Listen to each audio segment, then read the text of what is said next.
So, when everything's on the line, who really makes the call? Is it the person with the rank on their collar or the one with the hard-won experience? We're going to dive into this classic critical tension right at the heart of military leadership. I mean, think about it for a second. This isn't some textbook question. We're talking about the chaos of a mission, where a single, split-second decision can mean the difference between success and failure, between coming home and not. In that moment, who do you follow?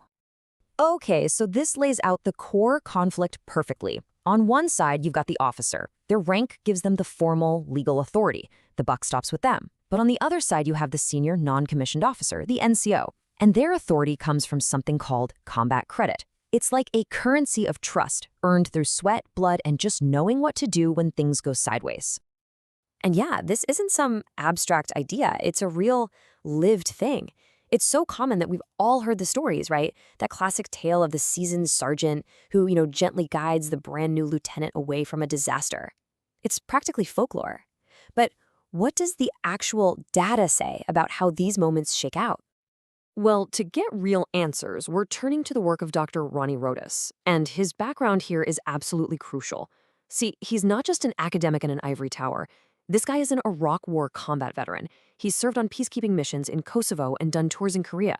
He has lived this exact question, which gives his research a level of credibility that is just off the charts.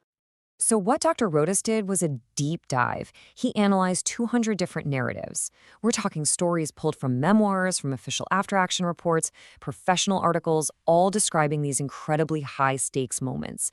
He was hunting for the patterns, trying to figure out how these tough calls are really made in the heat of the moment. Which brings us right back to that million-dollar question. When you've got rank on one side and experience on the other, who actually gets the final say? Does the formal chain of command always win, or does that hard-earned wisdom find a way to take the lead? And the results are, well, they're not nearly as black and white as you might think. It's fascinating. Sure, in a modest majority of cases, the officer's decision won out. But look closer. NCOs ended up making the final call a lot. And a really significant chunk of the time, the decision was actually negotiated between them. It shows this isn't a dictatorship. It's a dynamic, fluid dance. Okay, so those numbers tell us what happens, but they don't tell us the how or the why, and that's where it gets really interesting. Dr. Rodas's work uncovered 3 key themes that explain the hidden story behind those bars. So these are the 3 big patterns he found. First, how success builds authority for the next time. Second, the power of what he calls quiet negotiation. And third, the really dangerous one, covert workarounds that pop up when trust completely breaks down.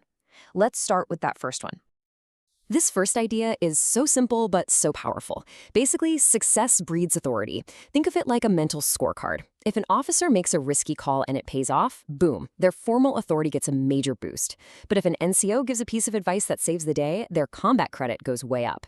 The team remembers who was right, and that shapes who they're going to listen to next time. And that scorecard idea leads right to a huge insight about the best teams. They don't just wing it and try to figure this stuff out in the middle of a firefight. No way. They plan for it. This is that second theme, quiet negotiation. It's kind of like a pregame huddle. The really high-trust, high-performing teams, they talk it all out before the mission. They game out different scenarios and agree ahead of time on who's going to make what call in which situation. This creates this incredibly flexible structure that can adapt on the fly when things get crazy. But that's how it works when things are good. What about when that trust just isn't there? Well, in units where the officer and the NCO just don't click, the research found a much, much more hazardous pattern. And really, that's what this whole thing boils down to, isn't it? Trust. You can think of this whole dynamic as a litmus test.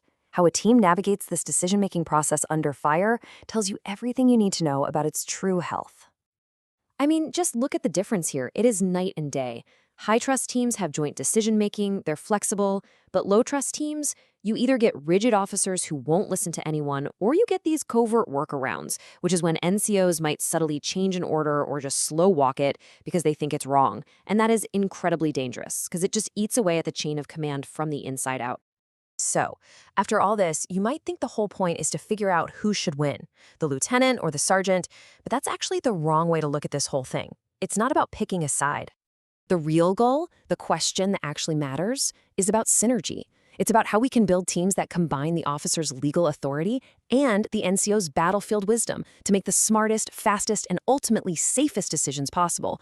It's about getting the best of both worlds. And this whole idea goes way beyond the military. In any office, on any sports team, it makes you think, what really defines a leader? Is it just the title they have? Or is it the person who has the right answer when it matters most?